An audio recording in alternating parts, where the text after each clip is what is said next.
സദസ്സിലിരിക്കുന്ന പ്രിയപ്പെട്ട എല്ലാവർക്കും എൻ്റെ നമസ്കാരം. ഇവിടെ എല്ലാവരും പറഞ്ഞതുപോലെ 38 വർഷത്തെ സേവനത്തിന് ശേഷം ഞാൻ ഈ വിദ്യാലയത്തിൽ നിന്നും പടിയിറങ്ങുകയാണ്. എന്നാൽ 38 വർഷമല്ല, 56 വർഷമായി ഞാൻ ഈ നാട്ടുകാരി തന്നെയാണ്. അതായത് ജന്മം കൊണ്ടും ഞാൻ ഈ നാട്ടുകാരി തന്നെയാണ്. 16 വർഷം പറപ്പൂരിലും അത് കഴിഞ്ഞ് 40 വർഷം കോടിയൂരിലുമാണ് എൻ്റെ താമസം. എങ്കിലും ഈ 56 വർഷവും എനിക്ക് കൂടുതൽ സമയം ചെലവഴിക്കേണ്ടി വന്നിട്ടുള്ളത് ഈ ചെറുകുന്നിലാണ്. അതുകൊണ്ട് തന്നെ ഈ ചെറുകുന്നിലെ ഓരോ വീടും വീട്ടുകാരും കുട്ടികളും രക്ഷിതാക്കളും അമ്മമാരും എല്ലാവരിൽ നിന്നും എനിക്ക് ഏറ്റവും പ്രിയപ്പെട്ടവരാണ്. ഞാൻ 18ാമത്തെ വയസ്സിലാണ് 1987 18ാമത്തെ വയസ്സിലാണ് സ്കൂളിൽ ജോലിയിൽ കയറിയത്. അന്ന് ഏറെക്കുറെ ഒരു 8-9 വയസ്സിൻ്റെ വ്യത്യാസത്തിലാവും 4ാം ക്ലാസ്സിൽ പഠിക്കുന്ന കുട്ടികൾ ഉണ്ടായിട്ടുണ്ടാവുക.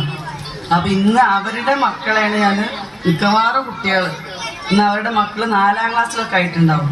പെൺകുട്ടികളാണെങ്കിൽ അന്നത്തെ പെൺകുട്ടികളുടെ പേരക്കുട്ടികൾ വരെ ഇന്ന് 1ാം ക്ലാസ്സിലെത്തിയിട്ടുണ്ട്. എന്തായാലും എല്ലാവർക്കും എന്നും എന്നോട് സ്നേഹവും കരുതലും ഉണ്ടായിട്ടുണ്ട്. അതെനിക്ക് പലപ്പോഴും അനുഭവപ്പെട്ടതാണ്.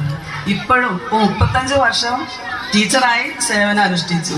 അന്ന് കാര്യമായിട്ട് യാതൊരു ടെൻഷനും ഉണ്ടായിരുന്നില്ല. രാവിലെ വരിക, ക്ലാസ് പോവുക, വൈകുന്നേരം പോവുക, ഇതായിരുന്നു. എന്നാൽ 35 വർഷം കഴിഞ്ഞ് മൊയ്തീൻകുട്ടി മാഷ് പടി ഇറങ്ങിപ്പോയപ്പോൾ ശരിക്കും ഒന്ന് പകച്ചു പോയിരുന്നു ഞാൻ. കാരണം ഒന്നും സ്വന്തമായിട്ട് ചെയ്തൊരു ശീലം ഉണ്ടായിരുന്നില്ല. ഓഫീസുകളിൽ പോവാനോ ഒരു സാധനം വാങ്ങാൻ പോലും സ്വന്തമായിട്ട് പോയി പരിചയമില്ലാത്തൊരു സ്വഭാവമായിരുന്നു എനിക്കുണ്ടായിരുന്നത്.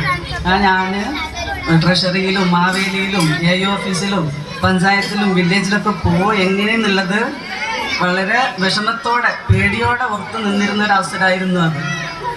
അപ്പോൾ അത് ഞാൻ HM ആയി ജോയിൻ ചെയ്ത ഉടനെയാണ് അടുക്കളയ്ക്ക് വേണ്ടിയിട്ടുള്ള ഫണ്ട് പാസ്സായത്. ആ ഒരു വർഷം ഇവിടെ സ്വാഗത പ്രസംഗത്തിൽ ടെസി ടീച്ചർ പറഞ്ഞ പോലെ തന്നെ ഒരുപാട് ബുദ്ധിമുട്ടിയിട്ടുണ്ട്.